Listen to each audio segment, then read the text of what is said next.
Deuxième grande loi, celle de l'attraction. Le fameux qui se ressemble s'assemble. Pensez à votre être intérieur comme à un aimant super puissant.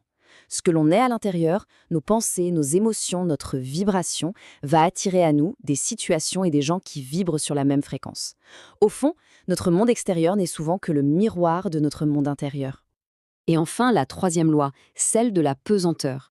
Mais attention, on ne parle pas de la gravité qui nous plaque au sol. C'est une pesanteur spirituelle. C'est une force qui agit constamment sur notre esprit. Selon sa légèreté, c'est-à-dire sa pureté, sa noblesse, l'esprit va naturellement monter, s'élever vers des royaumes plus lumineux. Mais s'il est alourdi, plombé par des pensées et des actes sombres, eh bien, il va s'enfoncer. Bon, on a vu les règles du voyage. Mais qu'en est-il de la destination? Que se passe-t-il quand notre temps sur Terre est écoulé? Est-ce que tout s'arrête? Pas du tout, bien au contraire.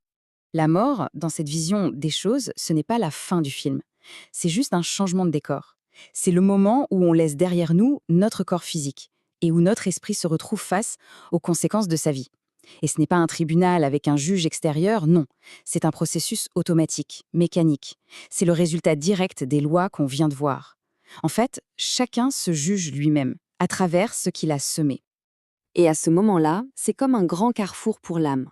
Deux routes principales s'ouvrent et c'est la loi de pesanteur qui décide de la direction.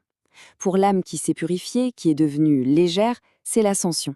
Elle retourne vers sa patrie spirituelle, vers les mondes lumineux, pour continuer son évolution.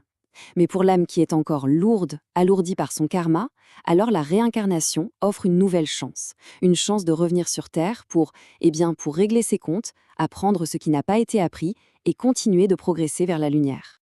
Ce qu'on comprend avec cette perspective, c'est l'immense, la vertigineuse responsabilité qui pèse sur nos épaules. Ça suggère que rien, absolument rien, n'est anodin. Chaque pensée, chaque parole, chaque acte, chaque choix que l'on fait ici et maintenant, ça ne façonne pas seulement notre petite vie terrestre, ça résonne bien au-delà, dans l'éternité. Et ça nous laisse avec une question fondamentale. Si chaque instant que l'on vit est en train de sculpter notre éternité, comment choisit-on de vivre cet instant là, maintenant ?